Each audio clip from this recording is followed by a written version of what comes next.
Doon, doon, doon, doon, doon, doon. Is that some Vanilla Ice you're singing? That's Ice Ice Baby. Yeah, that's because we watched a terrible movie. And, Hello. And now you have to hear about it. Welcome to the Jagoba System. I'm Jake. I'm Joel. I'm Tim. And we're going to tell you about a film we watched that's been around since 1991. It's pretty special. That's It's the high point of Vanilla Ice's career and the low point of everyone else's. It's the low point of our experience.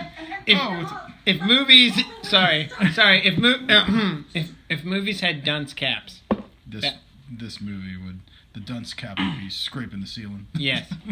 Anyways, the movie is called Cool as Ice, and it's Vanilla Ice's feature film. That wasn't his debut because he was in Ninja Turtles. He was in Ninja Turtles 2. He was in Ninja Turtles 2. And I didn't even know this film existed until you told me about it. You had no idea? I had no idea. No, never. You never knew about it? Never knew of it. Okay. So let's go back a little bit. Let's rewind the clock. Vanilla Ice has a crotch rocket. There's a lot of motorcycles. There's a lot of strange dance sequences. We'll get to that. Yeah. Let's rewind the clock here for a minute. So let's say it's 1989. I don't know, how old is that? Like six or something like that. And I'm 4. Yeah. I was 4. Vanilla Ice was awesome. He was like, he wasn't awesome. He was awesome. He was awesome at that time. At the time he was. He was. It wasn't embarrassing to think that then. It was Vanilla Ice being in Ninja Turtles 2 was like the coolest thing ever as a kid. I was like, oh my gosh, this Turtles and Vanilla Ice? Are you kidding me? They can't get any better than this. He taught me about choreography. So then they decided to give him his own feature film. And this movie is very good. No.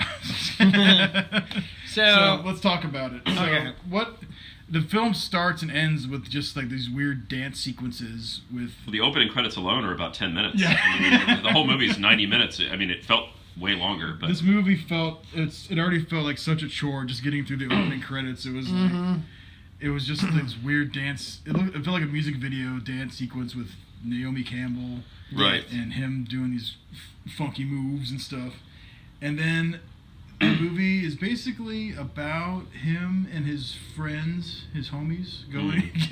His homies. They're riding bikes. They're riding their crotch rockets, and they're riding. They inexplicably end up among this small town in California with I don't know, the seemingly all normal American family. Well, first of all, they run into the goofiest couple I've ever seen in film history. These like weirdo people who have a real modern art, like Andy Warhol house with like crazy like text all over the walls and stuff, and they're like, "We can fix your bike. I can." It was like, and the dude tears his. Invariably, they rip the bike apart. Yeah. And then they're waylaid there for it felt like eternity. And then Vanilla Ice meets a girl. What's his name in the movie? They gave him like the dumbest name. Like, I actually forget. Like, it was that forgettable. Is it just like Johnny or something like that? I think so. Yeah, Johnny. Johnny. So Vanilla Ice plays Johnny. He meets this girl who likes horses. She's riding her horse, and he basically assaults her. Yeah, it's just one giant jumping from just questionable assaulty scenes over and over again with this girl. This movie could never be made in today's modern, and shouldn't. Yeah, because like he's so like aggressively pursuing this girl, like he scares her. He terrorizes this girl and her horse, and she falls off, and then she's like, he goes to her house and like, yo, let's talk, and she's like, no, leave me alone, and he's like grabbing her by the arm, like, no, listen, talk to me, and then he steals her wallet or whatever. Yeah, that is, her black book. Yeah, and like everything he's doing is like, oh, he's so cool. Like I can't believe. He like, repeatedly breaks into her house. Yeah, why wouldn't you call the police? Like after like the second time he shows up at your house. Yeah, he was definitely sketchy. He was definitely sketchy. Tell me about the ice cube scene. Tell me your thoughts on that. Oh, yeah. This is so uncomfortable. So he puts an ice cube in her drink. After he breaks into their house. So he breaks in. And she wakes up, with her mouth already open, and he puts this filthy ice cube in there that he probably got at the bottom of a 7-Eleven cup. Yeah. Like they've had all these weird encounters. Like he knocks her off a horse. He shows up at their house when she's with her boyfriend, and he's like badgering her to give. I'm your boyfriend now. Yeah, he's like, yeah, pretty much.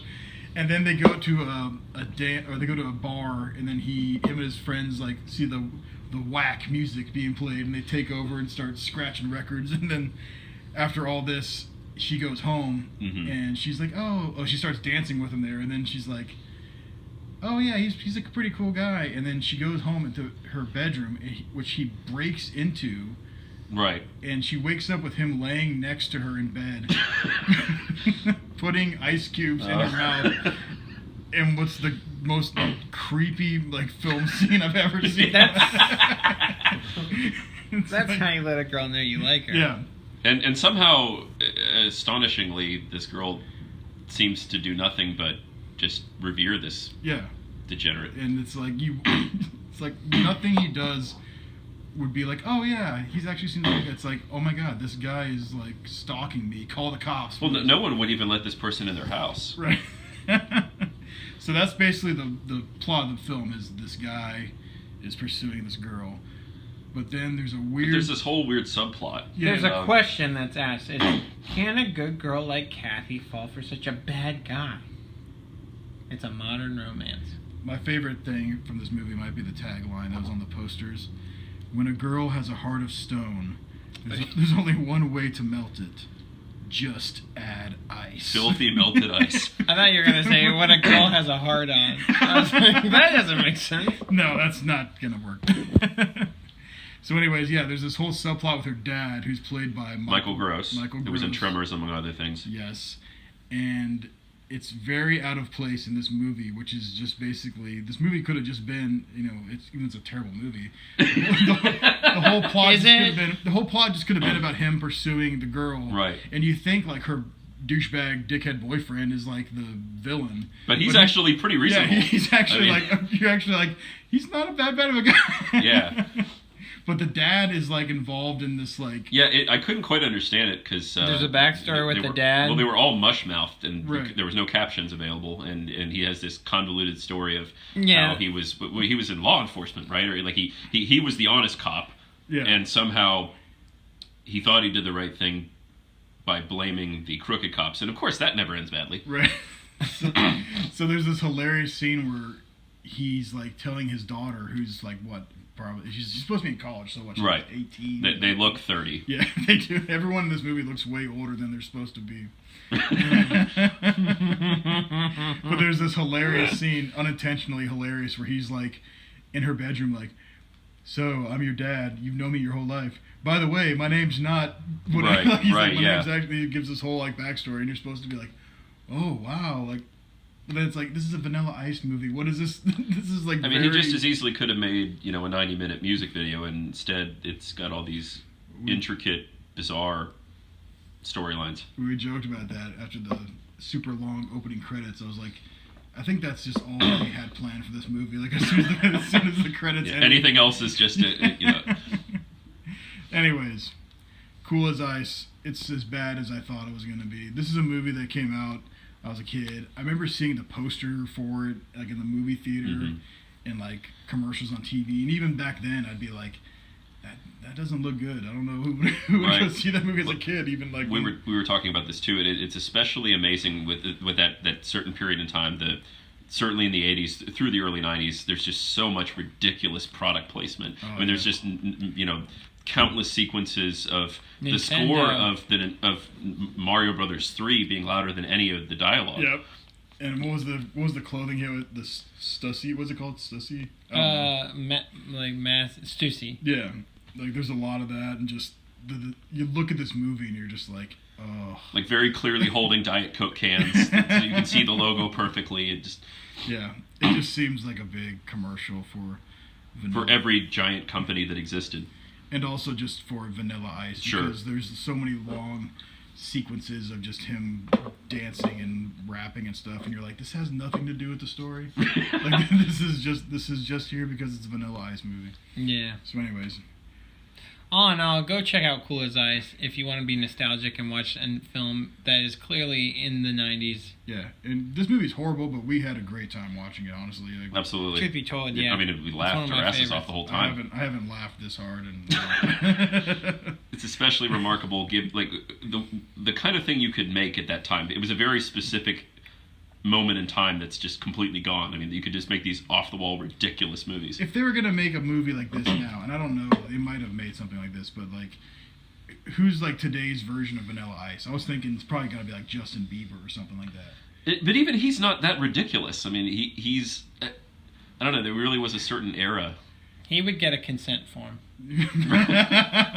He would have her sign the consent form. Look at his hair. I would hope so, yeah. Anyways, thanks for checking out the podcast, and be sure to subscribe to the Jacob System on YouTube, and we'll be back with some more reviews soon.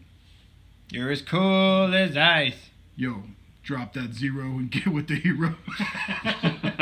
That's a line from the movie. All right, see you guys.